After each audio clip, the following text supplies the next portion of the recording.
Vine Street Antiques sits on the main drag of the biggest road in the center of the Salt Lake Valley. But where else, except in full view of the whole world, would you expect to find some of the most unique vintage and antique items in Utah? And who else besides proprietor Jerry Warren, also known as Rusty, could be cool enough to run it? I love meeting the people and doing the investigating when they bring something in and working with different people to find out what it's worth, its history, and what even the part of selling is fun. See what we can do with it. Rusty says stuff in a community used to stay in a community, but now, with the online buying sites, a lot of stuff moves out of the community. Of course, that also means a lot of stuff not germane to that community moves in, but that doesn't make the competition any easier. You have people that sell on eBay. There's people that sell on Craigslist. There's people that sell on KSL. Right. There's people that do our business, plus, home businesses, that boutiques and stuff, which are really popular now too. Right. So there's a lot of competition for good merchandise. There's a lot of miscellaneous merchandise, but good merchandise, there's not enough out there. Rusty says the antique dealers in the valley are pretty tight. So much so that a few years ago, they formed the Utah Antique Dealers Association. They did that for two reasons. First, to get organized as a group and to run themselves by a set of standards.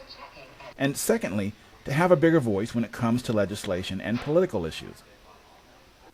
Regarding the image, Richard Pitzock, who has worked with Vine Street Antiques and known Rusty for years, says Warren is very serious about ensuring the store, which is really a mall for nearly 70 other dealers, runs itself ethically and professionally. He demands that, the store is clean at all times, that people do not misrepresent things, that, if you bring something in, that's what it is, not something it is not, and the prices have to be reasonable.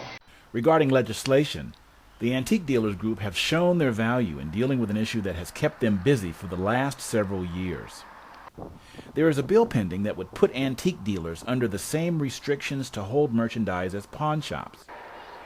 It's a reaction by lawmakers to a belief that thieves are selling stolen goods at antique dealers as well as at pawn shops. And although its intention is to slow the sale of specialty items like jewelry and coins, antique dealers say it'll kill their business because it could put time limits on everything under their roof. And at Vine Street Antiques, that's a lot of stuff. So for now, all dealers like Rusty can do is focus on having stuff that bring people through the door. Among them, games, novelty items, and the new craze in steampunk. In fact, all of his and every other antique dealer's merchandise represents a delicate balance between what the seller wants to sell it for and what buyers like Rusty want to buy it for. And sometimes that can create some tension.